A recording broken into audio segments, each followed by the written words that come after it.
옛날 옛적 인간 세상이 막대동하던 시절, 사람들은 각자 자유롭게 살고 있었습니다.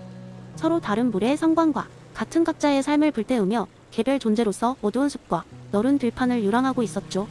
아침마다 새로운 날이 시작될 때마다 사람들은 자신들의 집을 짓고 식량을 구하며 맹수들로부터 스스로를 보호해야 했습니다.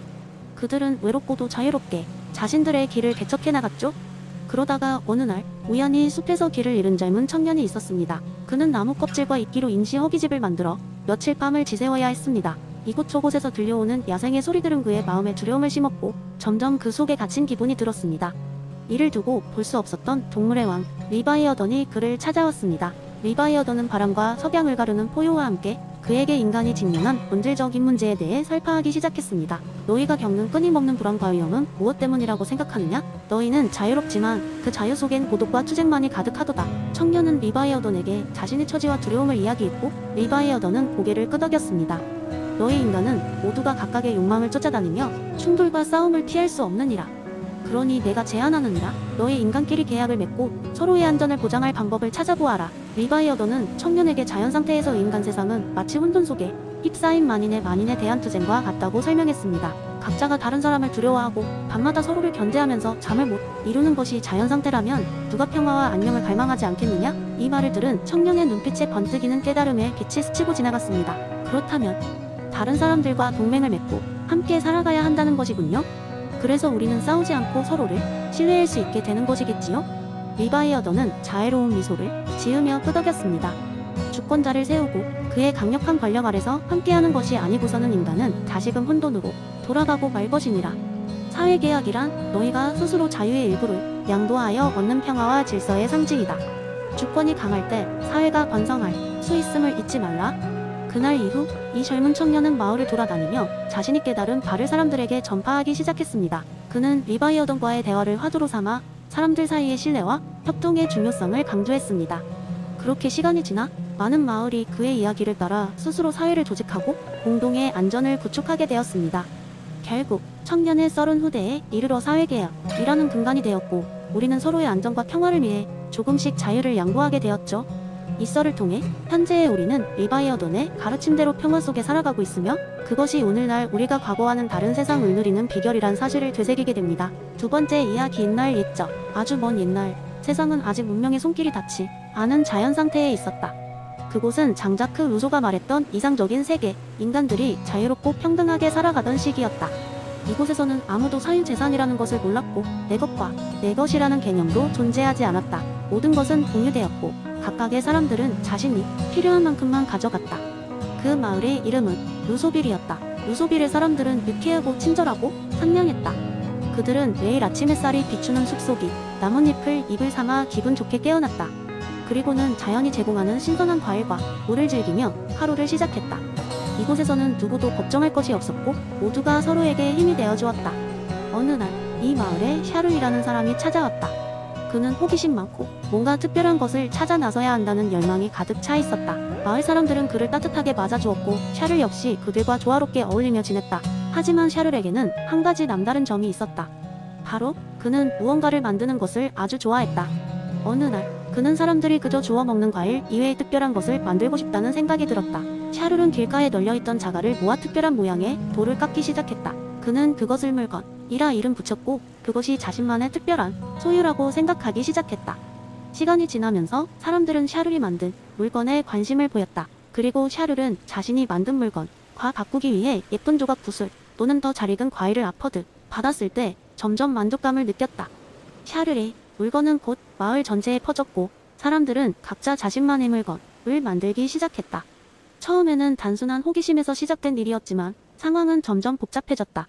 사람들은 점점 서로의 물건을 탐내기 시작했고 물건의 가치에 대한 논쟁이 벌어졌다. 결국에는 물건을 더 많이 가지기 위해 충돌이 일어나기 시작했다. 루소빌은 더 이상 평화롭지 않았다. 그곳은 더 이상 루소가 말했던 자연 상태가 아니었다. 마을은 긴장감과 경계가 스며들었다. 그제야 마을 사람들은 깨달았다.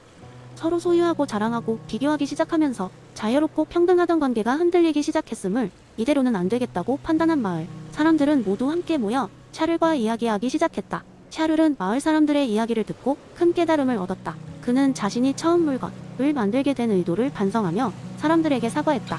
그리고 그는 다시 마을 사람들이 가졌던 자유와 평등을 되찾기 위해 자신이 가진 모든 물건을 공동체에 내놓고 처음과 같은 자연 상태로 돌아갈 것을 제안했다. 이후 루소빌에서는 물건을 만들지 않기로 한 결정이 있었다. 그 대신 모든 것을 공유하며 서로의 필요를 채워주는 진정한 협력을 하기로 했다. 처음엔 익숙지 않았지만 점차 사람들은 다시 자연의 리듬 속에서 자유로움을 느끼며 살아가기 시작했다. 이렇게 루소빌에서는 장작 그 루소가 주장한 자연 상태의 이상을 되찾을 수 있었다. 이번 사건을 통해 사람들은 루소가 말한 자연 상태의 소중함을, 그리고 서로 간의 진정한 협력과 평등의 가치를 깨달았던 것이다. 그리고 그들은 인간 사회의 기반을 이루는 진정한 자유와 평등의 의미를 깊이 새기게 되었다. 세 번째 이야기. 어느 작은 도시, 푸른 숲과 맑은 강물로 둘러싸인 조용한 마을에 살고 있던 한 남자, 이름은 존이었습니다. 그는 이 마을에서 흔히 볼 수 있는 사람이었지만 조금 특별한 점이 있었습니다. 그는 끊임없이 세상이 문제를 해결하고 싶어 했고, 특히 가난과 질병 같은 문제에 관심이 많았습니다. 그는 매년 크리스마스마다 홈리스들에게 담요와 따뜻한 수프를 나눠주곤 했습니다. 사람들은 그의 착한 마음과 이타적인 행동을 칭찬했지만 그해 겨울 그에게 변화가 다가왔습니다. 친구인 에밀리가 그에게 효과적 이타주의에 대해 이야기해 주었기 때문입니다. 에밀리는 그 주제에 열광적이었고 피터 시모의 책을 읽고 감명을 받아 존에게 더 나은 방법을 찾아보라고 권했습니다. 처음에는 의아해하던 존은 결국 에밀리의 끈질긴 권유에 이끌려 효과적 이타주의에 대해 알아보기 시작했습니다. 그는 밤마다 컴퓨터 앞에 앉아 효과적 이타주의의 개념을 깊이 연구했습니다. 그리고 얼마 지나지 않아 그는 자신의 선행을 더 잘 활용할 수 있는 방법을 알게 되었습니다. 자신의 작은 행동이 아닌 더 큰 범위의 변화를 만들어낼 수 있는 방법을 그는 데이터를 분석하고 연구하며 자신이 기부나 봉사를 통해 세상에 더 큰 영향을 미칠 수 있는 방안을 고민했습니다. 그는 비영리 단체에 기부하는 것이 정말 효과적일지, 봉사활동이 진정으로 필요한 사람들에게 가고 있는지를 냉철하게 판단하기 시작했습니다. 그러던 어느 날 존은 자신이 해오던 크리스마스 나눔 이벤트 대신 아프리카의 한 작은 마을에 깨끗한 식수를 제공하는 프로젝트를 지원하기로 결심했습니다. 그는 프로젝트가 가져올 영향에 대한 여러 자료를 읽었고 경비절감 및 효과 극대화를 위한 방법을 제안하기도 했습니다. 이를 통해 그는 이전에 몇천 명에게 담요를 주던 것보다 몇만 명의 삶을 개선할 수 있다는 것을 깨달았습니다.